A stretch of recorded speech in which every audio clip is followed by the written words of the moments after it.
Bonjour à tous, alors je vous propose ici la partie C du bac S 2018 Polynésie. Donc sur la loi normale, on va centrer et réduire, c'est un grand classique, hein, pas inintéressant mais c'est vraiment classique.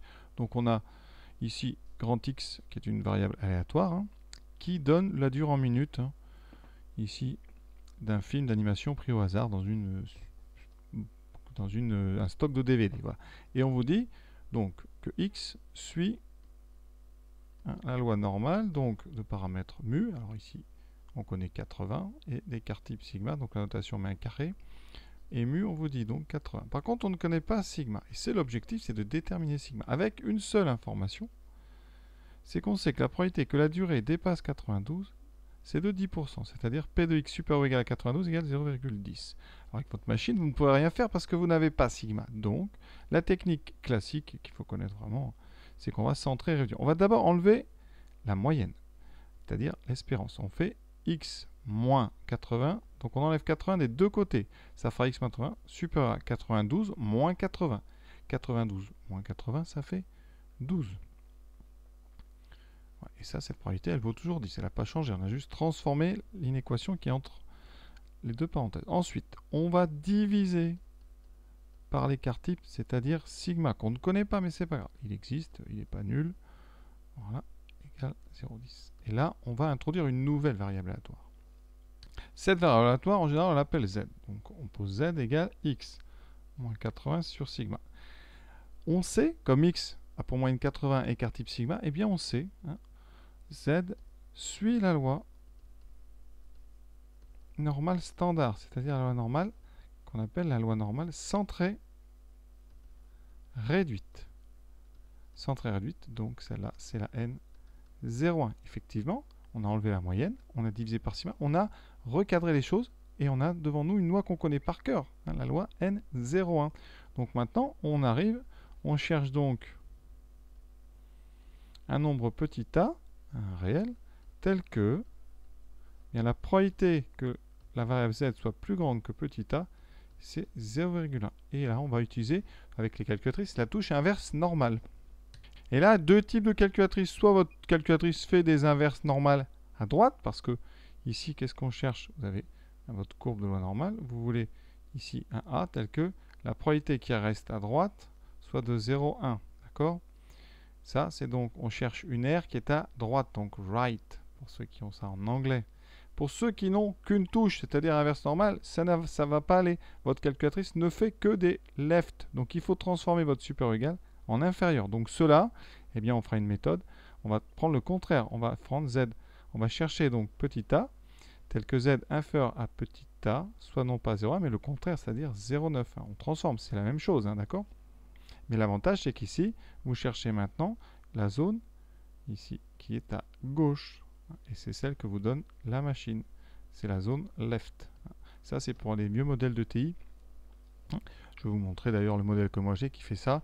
Donc on est parti à la calculatrice. Ça va nous donner petit a. Et petit a, n'oubliez pas, c'est pas la réponse. Petit a, d'accord, c'est 12 sur sigma. Donc après, on va réussir à trouver sigma grâce à ça.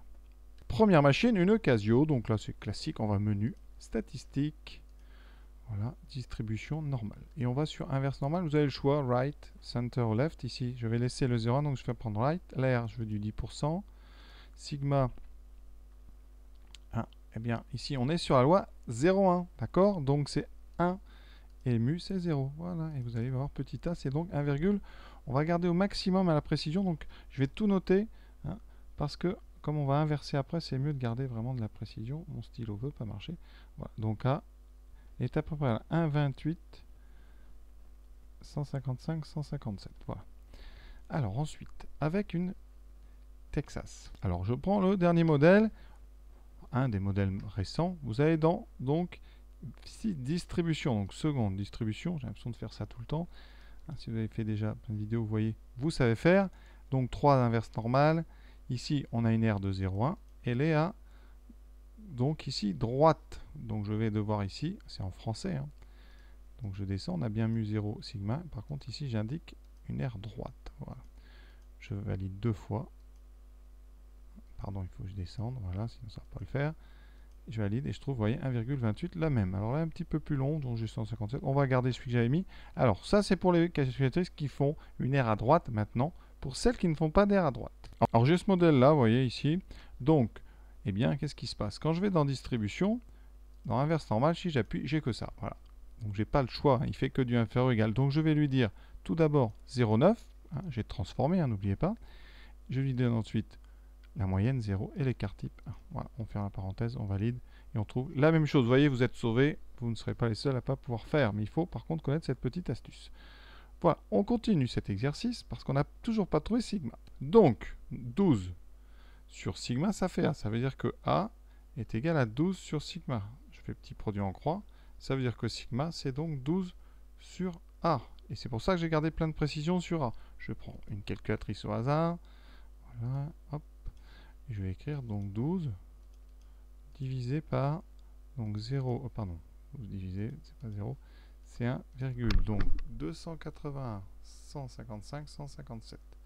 Je trouve 9,366, etc. Donc alors, on va arrondir, hein, je vais arrondir à 9,37. Donc, sigma est à peu près égal à 9,37. Voilà, on a réussi. Donc cette méthode, ça s'appelle donc la méthode de centrage et de réduction pour se ramener à la loi standard, la loi 0,1. Il faut savoir faire ça. Seule remarque que j'ai déjà donnée, hein, pour ceux qui ont les vieilles machines, il faut savoir prendre le contraire. Deuxième question maintenant. Un enfant regarde un film d'animation dont il ne connaît pas la durée. Sachant qu'il en a déjà vu 1h30, ça c'est des conditionnels, hein, sachant que tout de suite, quelle est la probabilité que le film se termine dans les 5 minutes qui suivent? Alors qu'est-ce qu'on vous demande, hein? On vous demande la probabilité, sachant qu'il a déjà vu 1h30. Donc c'est assez grand X. Ça veut dire la probabilité que grand X dépasse 1h30. Donc on va tout faire en minutes, hein, parce que grand X c'est une variable aléatoire en minutes. C'est important quand même, hein, des unités. Voilà, donc la probabilité, sachant que X est plus grand que ça finisse dans les 5 minutes qui suivent. Donc probabilité que X soit, la durée soit inférieure à 95, sachant qu'elle est plus grande que 90. Alors ça va pas l'air évident, mais on va traduire. On a une formule qui permet de faire P de A sachant B. Alors je vais l'écrire dessous, comme ça on va copier. P de A sachant B, vous savez que c'est P de B inter A, ou P de A inter B, c'est pareil sur P de B. Donc ici, regardez bien, ça va faire la probabilité donc de l'événement X plus grand que 90, inter X plus petit que 95, divisé par la probabilité que grand X soit plus grand que 90. Pour notre intersection du haut, alors ça on peut faire ça avec une petite droite, hein. On met 90, on met 95. Donc, on doit être plus grand que 95, supérieur ou égal, voilà. Et on doit être plus petit que 95. On veut l'intersection, donc c'est la zone commune, donc on est entre 90 et 95. Donc on cherche la probabilité que X soit entre 90 et 95, divisé par la probabilité que X soit plus grand que 90. Et maintenant, là, on va prendre la calculatrice parce que je vous rappelle que X suit la loi normale. Donc, on a dit 80 et à peu près un 9,37. On n'oublie pas le petit carré de notation. Donc là, la machine va nous faire le calcul. Alors, Casio, statistique, distribution normale. Le plus simple, donc lower ici, donc pour le haut, on est entre 90 et 95. Donc on met 90, 95. Sigma, on a dit 9,37. Hein, vous mettez ce que vous avez trouvé avant. Si vous aviez arrondi un peu plus tôt, vous avez peut-être eu 9,36, voilà, ou 9,38. Hein, rien de grave, on vous comptera quand même les points. Et mu, c'était 80. Voilà. Ça, c'est donc le nombre du haut. Alors, je vais garder encore pas mal de précision parce qu'on a une division à faire. Donc, je note 0. Donc, en haut, de toute façon, ça sera du à peu près 0,088 22 801. Voilà. Maintenant, le supérieur à 90. Qu'est-ce qu'on fait? Alors là, on est entre 90 et plus l'infini. Donc, le lower est à 90. Et le upper, la borne haute, pardon, j'ai oublié de changer, on va mettre un très très grand nombre pour simuler l'infini. Le reste n'a pas changé. Et on a 0, donc je note tout aussi, 14, 29, 32, 67. Maintenant, on fait cette petite division. Et vous voyez, je trouve à peu près 0,617. Alors, je ne sais pas combien on doit arrondir. On doit arrondir à combien? Alors, tout à l'heure, on nous a demandé d'arrondir. Ah oui, à 0,01, mais c'était l'écart type. Donc, pour une probabilité, je vais laisser comme ça. Donc, 61,7% à peu près. peux arrondir à 62. Personne ne vous en voudra. Alors ça, c'est Casio. Rapidement, la Texas. Alors la vieille Texas. Donc là, vous allez dans distribution. Vous prenez le deuxième. Et là, il faut connaître l'ordre. Vous mettez d'abord les bornes. Voilà, c'est pour ça que je le fais. Parce que là, j'ai souvent des questions là-dessus. C'est d'abord les bornes. Ensuite, la moyenne. Donc la 80. Et l'écart type 9,37. Voilà.